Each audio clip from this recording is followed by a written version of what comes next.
విద్య లేని మనకు ఒక సామెత ఉంది, విద్య లేనివాడు వింత పశువు అని. అట్లాంటి పరిస్థితుల్లో ఉన్నటువంటి ఆఫ్ఘనిస్తాన్ లాంటి చోట్లన మతరాజ్య స్థాపన యుద్ధాలు నడిచినాయి అంటే అర్థం ఉంది. సిరియాలోను, యెమెన్లోను, లెబనాన్లోను, పాలస్తీనాలోను జరిగిందంటే ఒక అర్థం ఉంది.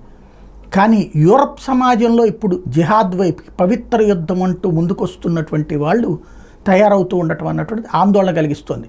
బ్రిటన్లో, ఫ్రాన్స్లో, అమెరికాలో పవిత్ర యుద్ధాలు చేస్తాం, ఇక్కడ కూడా మతరాజ్యాలు కావాలంటూ ప్రారంభమవుతున్నటువంటి ఉద్యమాలు, దాని వెనకాల ఉన్న మత పెద్దలు పెద్ద చర్చకే తెరదీస్తున్నారు. చివరికి ఆయా దేశాల్లో బ్రతుకు తెరువు కోసం వెళ్ళిన వాళ్ళు ఇప్పటికక్కడ అవిద్యతోనే ఉంటూ తిండి ఆయా దేశాలు పెడుతుంటే ఆ తిండి తిని ఆ దేశాలని మతరాజ్యాలుగా మార్చాలనుకుంటున్నటువంటి వేళ ట్రంప్, ఎవరైతే గతంలో అమెరికా అధ్యక్షుడిగా పనిచేసి ప్రస్తుతం ప్రతిపక్ష నాయకుడిగా ఉన్నాడు, ఆ ట్రంప్ ఇప్పుడు మళ్ళీ అధ్యక్ష ఎన్నికల్లో పోటీ పడుతున్నటువంటి వేళ క్లియర్ కట్ సందేశం ఇచ్చాడు.